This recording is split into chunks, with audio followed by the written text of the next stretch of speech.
My name is Marina. I'm 19 years old and I'm part of XR Youth. And I'm also here today because it's fundamental that young people start using their voices and get included in this climate change discussion, because so often our voices aren't heard and appreciated by politicians and our government. So we're here today to talk about democracy, and thank you so much for coming down. We've also got loads of space in the middle, so if anyone feels that you're a bit too close to someone, please feel free to come in and occupy these squares with social distancing as well. So yeah, we are really excited to be able to be looking at and thinking about our democracy today. And we've got a lineup of speakers who are going to talk to you both about why our democracy needs upgrading and different ways and different movements that they're involved in that are focused on upgrading democracy, so that we can be inspired from them. And then we are also going to engage in a people's assembly, which is a fantastic deliberative democratic tool. But before we kick off, we just want to invite you to close your eyes and do a bit of visioning.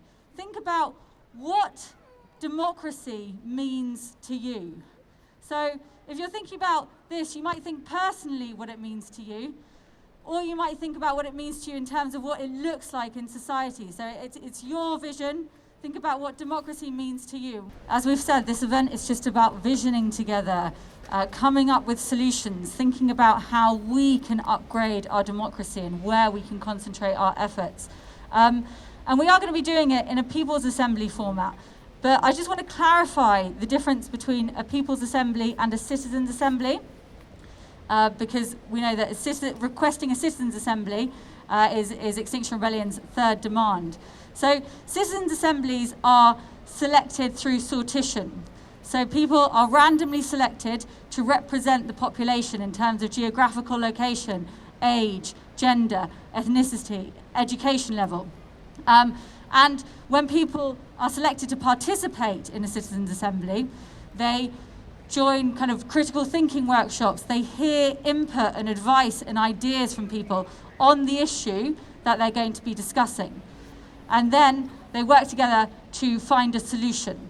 And Extinction Rebellion's third demand is to have a Citizens' Assembly on climate change where the outcome is legally binding. So whatever the citizens decide to do to try and kind of stop the climate catastrophe in its tracks, that should be legally binding. So that's the third demand.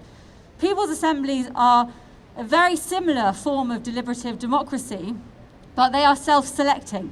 So that means that anyone can participate. And in fact, let me just get a show of hands. Who here has participated in a People's Assembly before? Okay, loads of you, great. Well, for those of you who are not aware, they are really structured, facilitated ways of discussing issues, coming up with ideas, or just connecting. And they're fantastic. I just think they are so inspiring. They're structured in a way that ensures that everyone is heard and that no one voice dominates. And I'll tell you a little bit about the structure. So each People's Assembly has an input phase, a deliberation phase, and an integration phase. And the input phase is basically setting up the People's Assembly. So doing a bit of an introduction like this, explaining the hand signals, because we use hand signals to communicate in breakout groups, explaining the topic of the People's Assembly and what's going to happen to the results. So in this case, you're going to be in breakout groups discussing how might we upgrade our democracy? That's going to be the question. And then you have the deliberation phase, which is when you go into breakout groups and you discuss that question. And today we're going to do it after you've listened to two separate panels of speakers. So as I mentioned before, the first panel is going to tell us about why our democracy needs upgrading, and the second panel is going to give us ideas on how we might do that. And then the third phase, so after you've been in breakout groups deliberating for 30 minutes, and we're going to suggest you go into smaller breakout groups today to ensure that we're COVID conscious. Then we get the integration phase, which is where we hear your fantastic ideas. And this is going to be structured in two ways. So we're going to use Slido, which is an online app, so that people can input their ideas, and then everyone can see them from afar, and then we'll invite a few people up to speak about the ones that have been given the most votes. But we'll explain that a little bit when we come to it. But yeah, we are really excited for this People's Assembly, and we think the whole process will probably take a couple of hours, but we think it is a really important thing to get people talking about democracy and thinking about how we can make ours better, because we know currently that ours is not responding to the needs of everyone. It's not responding to the needs of the people, of the planet. And people are amazing. When people put their mind to do something, they do incredible, incredible things. And so we should hope for better, we should demand better, we should create better. So hopefully you'll give us lots of ideas and we can do that.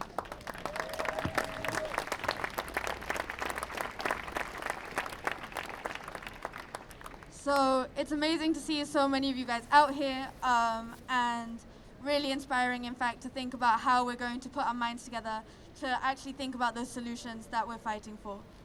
So I'm going to start by explaining a bit about the hand signals.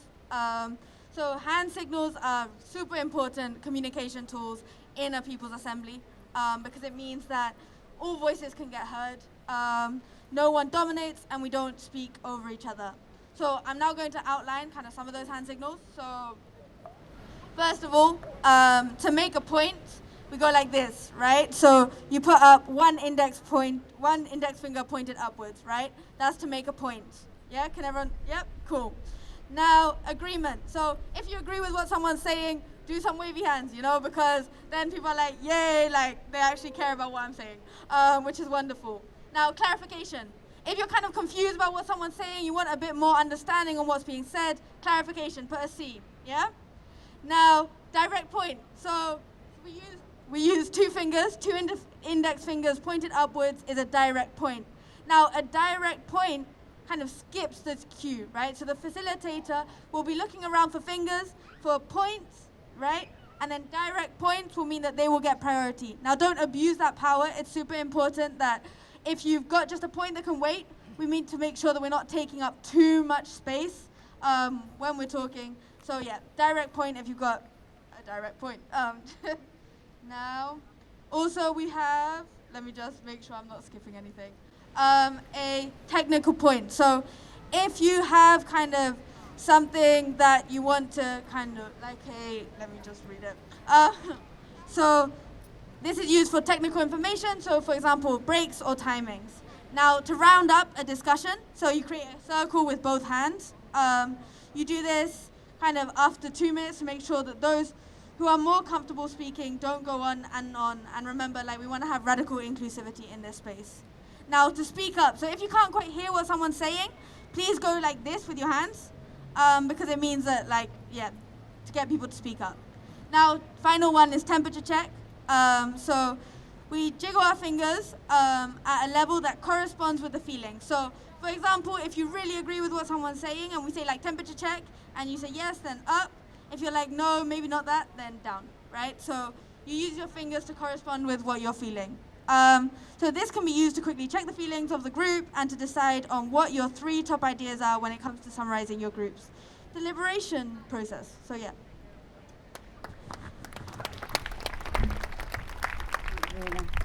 So yeah, that's what you'll be using in your breakout groups, and they're really fantastic. Also, if you're doing things on Zoom, they're great for making Zoom meetings a bit less wild, and so people don't shout over each other. We're just going to give you a tiny little bit of history and background on People's Assemblies. So they have been used throughout history and all over the world to facilitate mass social change. They used a version of People's Assemblies called the Ecclesia in ancient Greece, if I pronounce that right. More recently, in Spain, the Spanish municipalist movement, known as Los Indignados, were using People's Assemblies to challenge the government's austerity policies. They are used in Rojava, in Kurdistan, and there they are really central to how society runs. So citizens discuss what they want their society to be like in People's Assemblies. That information is passed on to elected officials who do not act of their own accord. They act according to what has been said and decided in the People's Assembly. So the community is the seat of power. They've been used here in the UK. So some of you might have heard of a movement called Flat Pack Democracy, which is encouraging independence from all political persuasions to work together to take over local councils. And they're used a lot to kind of see what the local members of that council or that ward want. And they've led to fantastic things. So in Frome, in Somerset, they have led to A&E attendances being reduced by 22%. So they are really fantastic democratic tools, but they're also wonderful ways to connect with people. They're really, you get to listen to people, you get to learn from people, you get to have your mind open. So I would just recommend doing them in your communities so that you can meet people, you can learn from them, and you can grow together and shape the kind of community you want, and then hopefully the city, the country, and the world. So a people's assembly differs from debate where one person is right and one person is wrong, and from the typical discussion or conversation where people have a tendency to dominate with questions and interjections. The assembly allows each participant to be held with respect and full attention, and no judgment while sharing their thoughts and feelings. So it's okay to not actively share as well. Witnessing the sharing of others' feelings and experiences is as important as sharing your own. In an assembly, the focus is on personal feelings and experiences. Each speaker is encouraged to say I rather than we or they while sharing with others. This can be encapsulated within the 3 pillars that we use. So the first pillar is pretty cool. It is radical inclusivity. So what is radical inclusivity? It's basically an effective assemblies, like they reach radical inclusivity, where the emphasis on all being heard and valued equally means no voices are dominating and the collective wisdom of the assembly can be reached.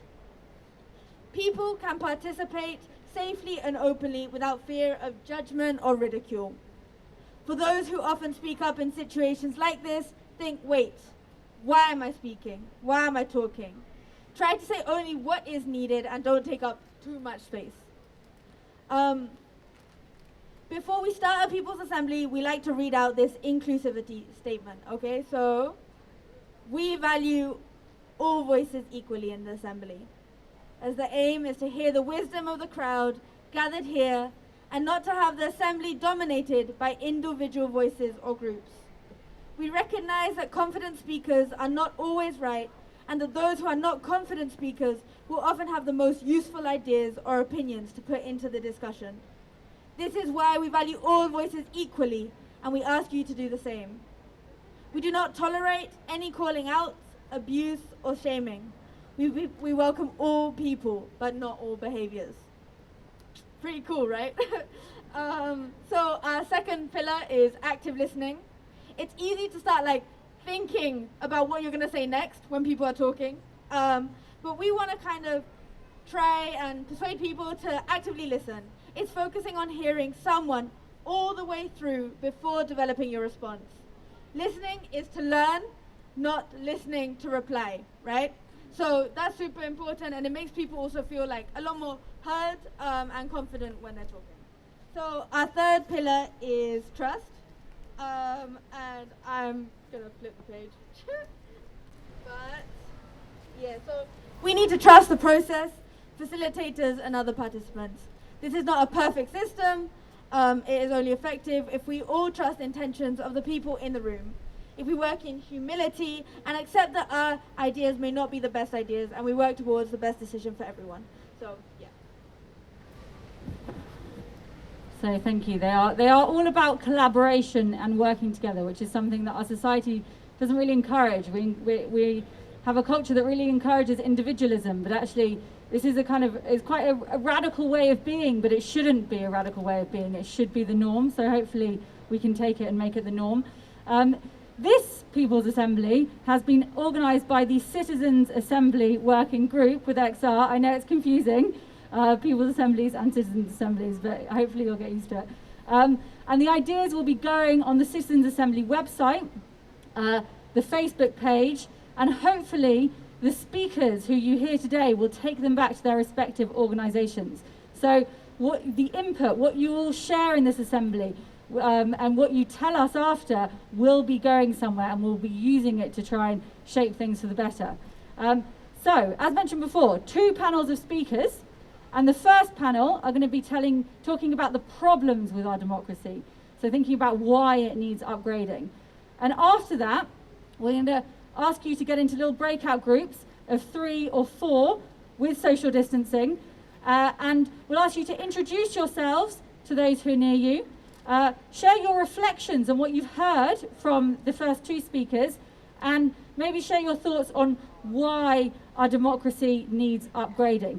And that's just going to be for 10 minutes, and that information's not going anywhere. It's just a chance for you to connect with people around you, to practice using the hand signals, and just to kind of, prepare for going in breakout groups a bit later. If you are kind of working with people, please be really conscious about social distancing, and you can stick with the same groups if people are still here for when you're going out into the main breakout groups. Then, when you come back, we're going to listen to 4 more speakers, and they're going to tell you about these incredible, inspiring things that they're doing, and these democratic movements that they are a part of. And then we'll go into the main deliberation session, for which you'll have 30 minutes to think about the question, how might we upgrade our democracy? So we'll tell you as that comes and keep you along that way. But for the first bit, let's go to our first panel before we go into the breakout groups. So our first panel are going to be talking about issues with our democracy. Now, we'd just like to note that for the first panel, we have 2 male speakers, but we don't have panels just full of male speakers, okay? So our second panel is actually 4 female speakers. So we've got 2 male speakers talking about the problems, and then 4 females talking about the solutions. So if we can invite our first speaker up and give them an enormous round of applause. They are Charlie Gardner, and they are a conservation scientist from the University of Kent. Wow, look at all of you. Amazing that you can all be here today. So yeah, I'm Charlie, and I'm a conservation scientist. And ever since as long as I can remember, when I was a young child, I always wanted to do something about the destruction of nature and the destruction of our natural world. So I thought the best way to do that was to become a scientist and to focus on wildlife conservation. So that's what I did. I went to university, got myself 3 degrees, spent lots of time volunteering, spent lots of time working. I lived in Madagascar for 10 years, setting up protected areas and helping rural communities find ways of using their natural resources more sustainably. And we did amazing things. And conservationists, wildlife conservationists, do achieve amazing things. We have saved species. We know how to stop deforestation. We know how to harvest fish and other resources sustainably. And we've won many, many battles. But we are losing the war. We're losing the war really, really badly. So I've spent a lot of time wondering, thinking about why that is. Why, despite all our efforts, are we still seeing the destruction of nature accelerate? And I realize it's because our assumptions as scientists are false. The theory of change we use, the way we think science and research and information influences change is based on a false assumption. We've always felt that if we as scientists generate information, then our leaders will use that information to make wise decisions. We've also felt that if we as scientists develop solutions, then our leaders will invest in those solutions and make sure we apply them at the scale we need to. But that's a false assumption. Governments do not listen to scientists. Scientists have been warning about the climate crisis for 30 years. We've been warning about the ecological crisis for over 100 years. But governments are not listening to us. So why is that? I think there's a number of reasons why governments are incapable of making the decisions that we need to plot a path out of this awful, awful mess we find ourselves in. One is short-termism. Politicians think in terms of 4-year cycles, and they are not able to think decades ahead. They have no incentive to think decades ahead because they won't get the personal reward for the benefits of the decisions they make now. Another reason is that governments, politicians are beholden to this idea that we need perpetual economic growth. And so they invest in perpetual economic growth. We see that now with the development of infrastructure in this country, HS2, road building, things like this to stimulate economic growth, but at the cost of the viability of our planet. But the biggest reason, I think, is corruption. I honestly don't have a better word for it. It's corruption. We legitimize it, but it's corruption. Governments respond to lobby groups. They don't respond to the people, the voters, the citizens. For example, in 2018, the department responsible for energy and climate change met with fracking groups, fracking companies, over 30 times, but refused to even meet with anti-fracking campaigners even once. So what I'm trying to say is, ordinary people do not have the same access to decision makers as the ecocidal people who wants to convert our planet into cash. And this, I think, is why we still face a climate and ecological emergency, and is why we need to upgrade our democracy. We need a system that can respond to the best interests of our nation and not the interests of the people that take the politicians out for expensive dinners. Extinction! Extinction! Extinction! Can we give a massive round of applause for Charlie Gardner? Thank you so much, highlighting the corruption within government. And it is very interesting that over the last few months we've heard that soundbite over and over of the fact that we always said we listen to the experts at the right time. We'd always said that we take science into account. And yet, for this big issue that is facing us and that is going to be absolutely horrendous for future generations if we don't do anything, and that is already absolutely horrendous for people who are living in other countries, they're not doing anything. So let's go upgrade our democracy, guys. A lot rests on that. Hello everyone, thank you for coming today. I just wanted to start my speech by giving a big shout out to the 100 or so rebels who blocked the entrance to the Murdoch printing press in Broxbourne last night.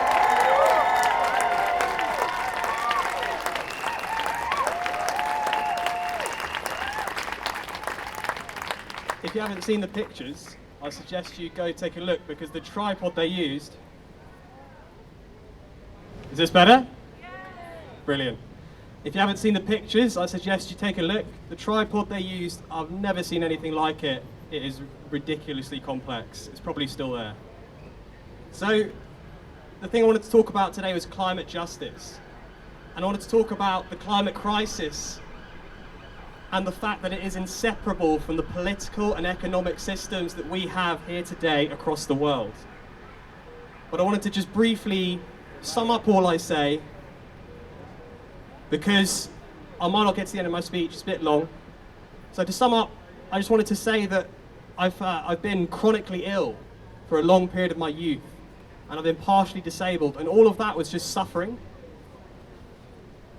And the thing about suffering is you always feel weak, but actually you're the strongest of all. And so I wanted to do a shout out for all the indigenous people, all the migrant people, all the people of colour in our movement who do suffer in this country and abroad, because they are the strongest of all of us.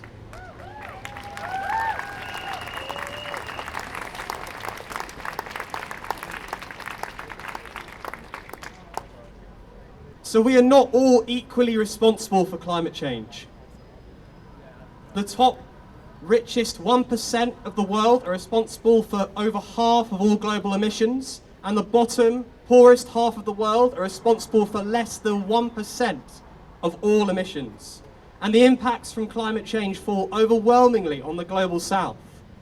In the next few decades, 500 million people will lose their homes. Vast swathes of sub-Saharan Africa, the Middle East and North Africa will become uninhabitable. 700 million people will fall back into poverty. 47 countries in the global south right now are at risk of civil conflict, just as Syria has been, because of the combined effect of climate change on existing socioeconomic and political problems.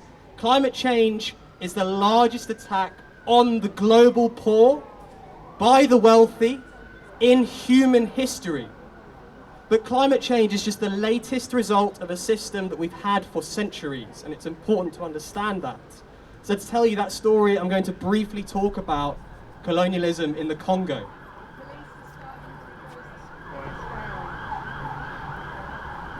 Darling, 2 minutes, okay. All right, I'll skip that story then, we've only got 2 minutes. Keep going, okay. Right, I'll just keep going then. So the Congo was a Belgian colony, and it was like that for decades. The colony was used to extract rubber and copper.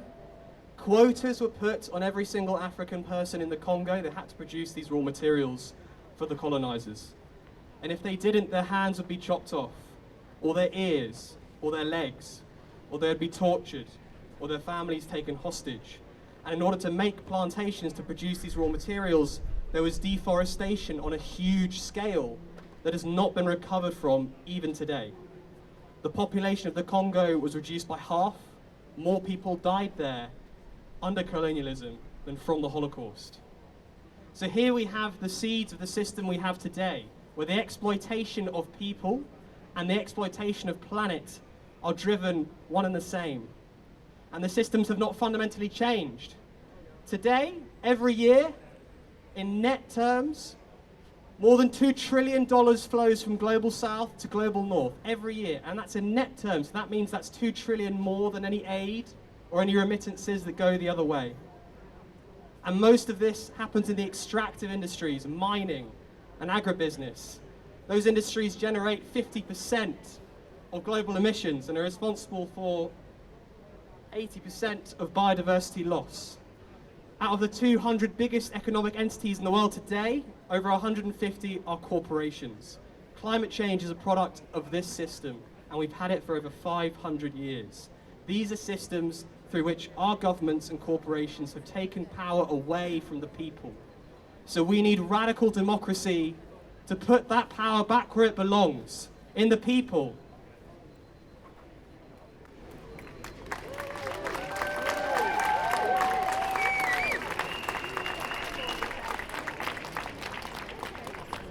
We don't have enough time to end capitalism, to end colonialism, and all the systems that are driving climate change as we speak.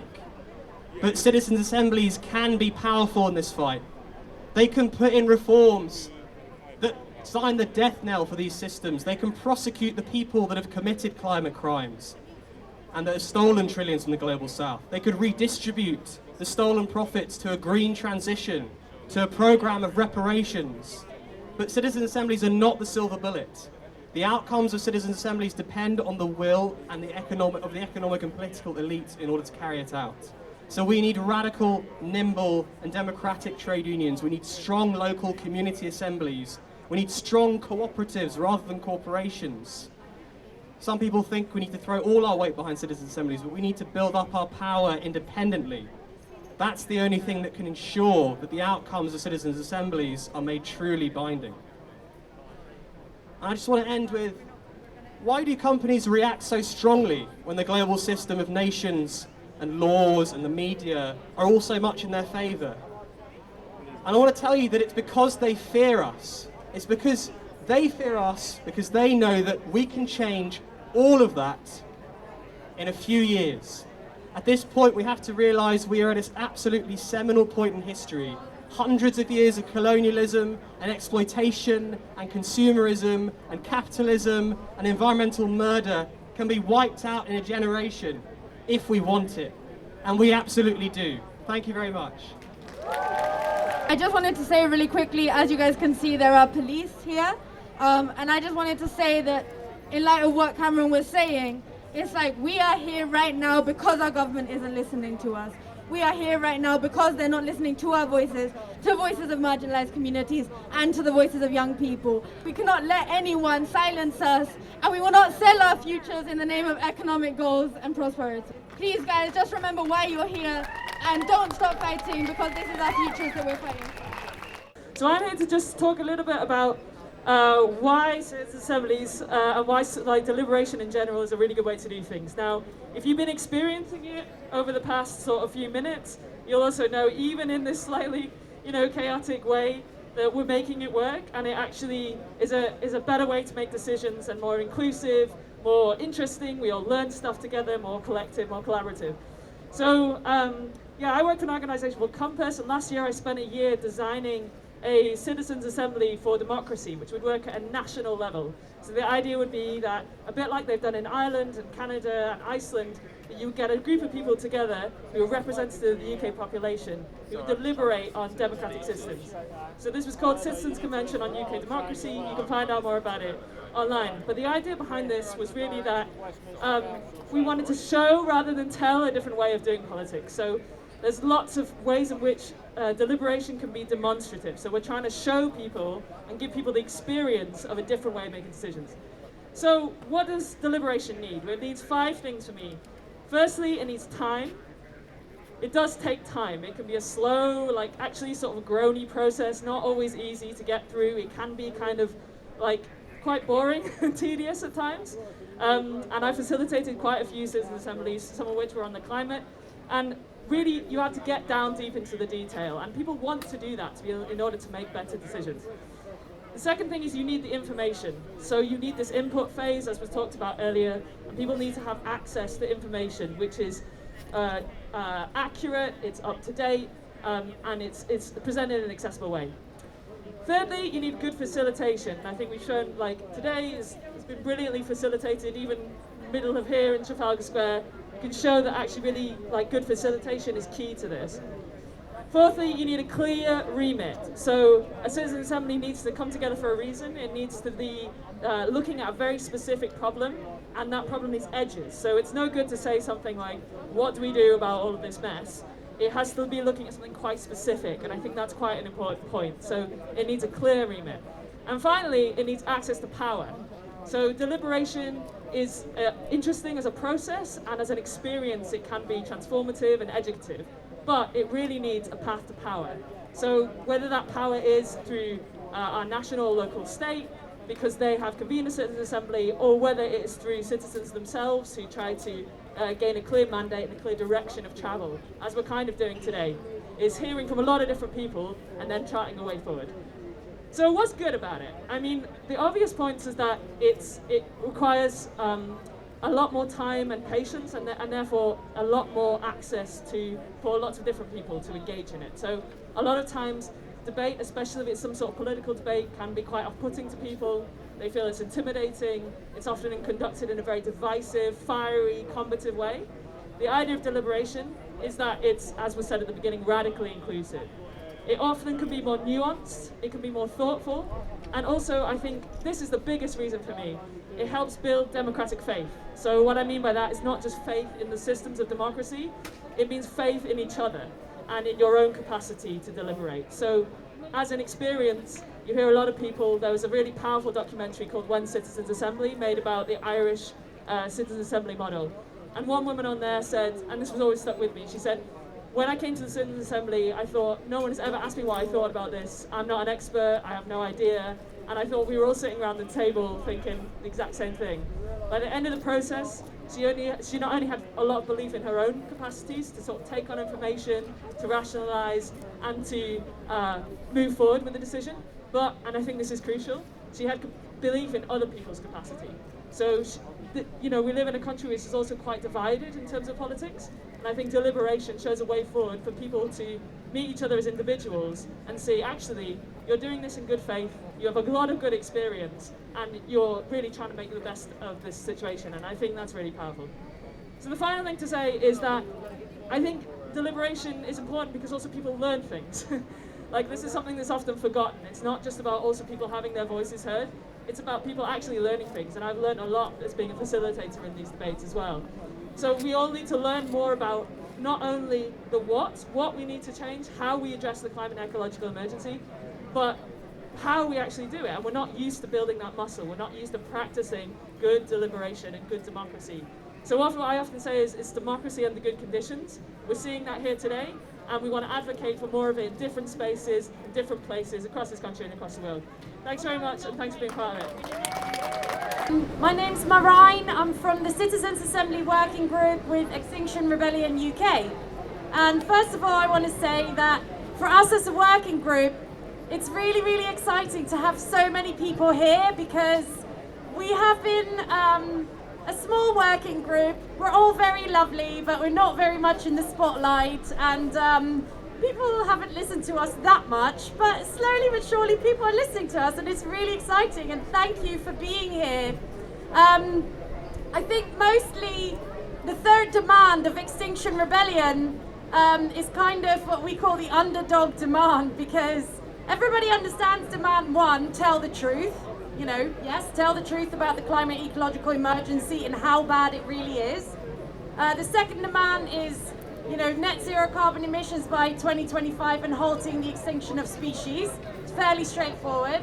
But then there's this random Citizens Assembly third demand, and people are like, yeah, cool, Citizens Assembly, sounds good. I don't really know what it is, but, you know, it's got the word citizens in it, it's all right. So, so basically our work is trying to explain to people, whether you're a rebel with Extinction Rebellion, or whether you're just walking on by, or you're a politician, our job is to explain to people what citizens' assemblies are, and specifically why it's the third demand of Extinction Rebellion. Why is Extinction Rebellion calling for a citizens' assembly on climate and ecological justice? So basically, Extinction Rebellion does not have the answers to what our policies should be to get us through the climate and ecological emergency. That is not our job. We're not pretending that that's our job. No one has ever said that that's our job. We are here to say there is a massive problem. We are all shit scared. The government isn't doing anything to help us or protect us. And we think a citizens' assembly is the way forward. We think ordinary people, the people of this country, need to be involved with making the decisions on what we are going to do. These decisions cannot be made by our politicians. They are here short term, they are worried about their political careers, they are not experts. Often, they're not even really normal people, dare I say it. They don't understand our lives. We need to be part of this conversation, and that's what citizens' assemblies are for. You've heard all about what citizens' assemblies are, so I won't repeat any of that. But I think what's really important for everyone to remember is Extinction Rebellion is not organizing the citizens' assembly we are asking for. It's going to be an independent citizens' assembly. Because of the random selection, there's even a big chance that no one from Extinction Rebellion will actually be in the citizens' assembly. It's because we trust the process and we trust the people to make good decisions that are fair, that are just, and that are long-term, and that work for everybody. Because we need to decide together. The other thing I just wanted to clarify is that the Citizens' Assembly we are asking for is not just on climate change. It's a very specific thing that we are asking for, is a Citizens' Assembly for climate and ecological justice. So it's not just about emissions, it's also about making sure that we look after our environment, and that we don't just stop the harm, but that we also repair. And also that we don't just stop the harm to our people, but that we also look at repair. So it means that if there are people in this country who are going to, for example, lose their jobs because they are carbon emission intensive, it means that we need to make a plan with them, for them, on how they are going to be able to continue to live good lives. Citizens' assemblies are about not leaving anybody behind and making sure it's just and fair. So I think that is kind of the main message I wanted to share with you today, is that please don't forget that we are asking specifically for a citizens' assembly on climate and ecological justice. Justice for our planet, but also justice for our people. Also the people in the global south, of which our consumerism and our economic system is affecting and impacting. And people are underprivileged because of everything that we've extracted in terms of humans, in terms of natural resources, in terms of everything that we have taken away from them, and the reason why we are in this privileged country we're in today. So think about that very carefully, that it's not just about climate and ecological emergency, it's also about justice. Right, I think that's about it. If you have any questions, obviously, comment up.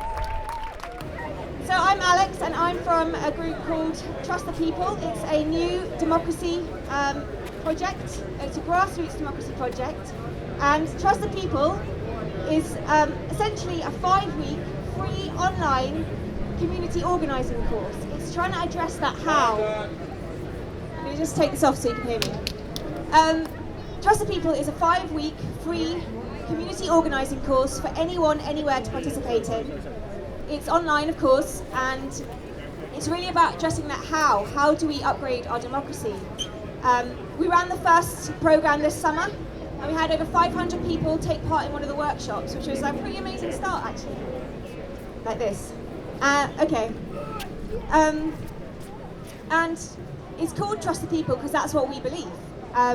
We've seen through this pandemic that actually, left to our own devices, communities really are full of untapped assets and strengths. We need to tap into those more. We've seen with the emergence of mutual aid groups that collective responsibility and local knowledge and a little bit less red tape, and we can really do some amazing stuff and deliver services that work for people.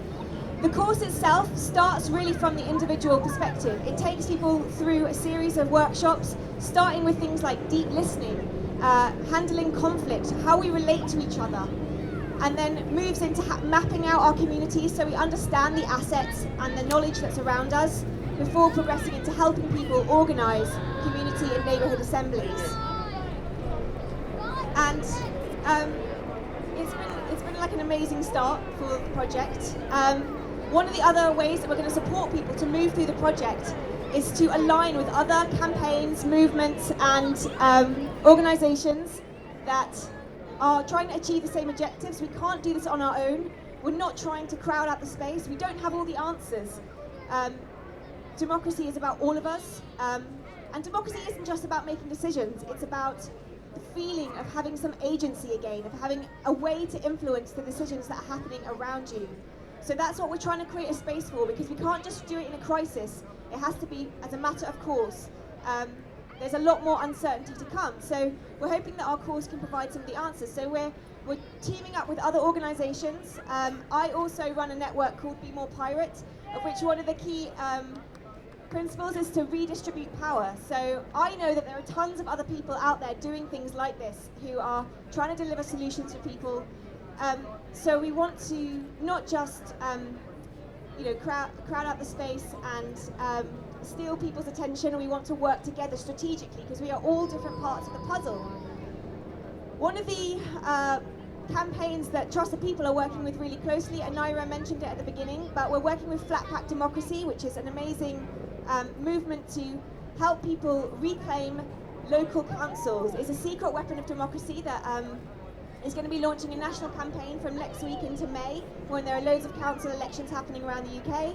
So we want to support people. The Flat Pack team have loads of resources, mentoring and support for people who would like to stand for local council. So if you're interested in that, or you're interested in starting the journey with Trust the People and going through and learning how to become a community organiser or transformer, please come and talk to me or any of the other, there's a few of the other guys here doing that. So this is a way in which we think we can upgrade democracy. Thank you.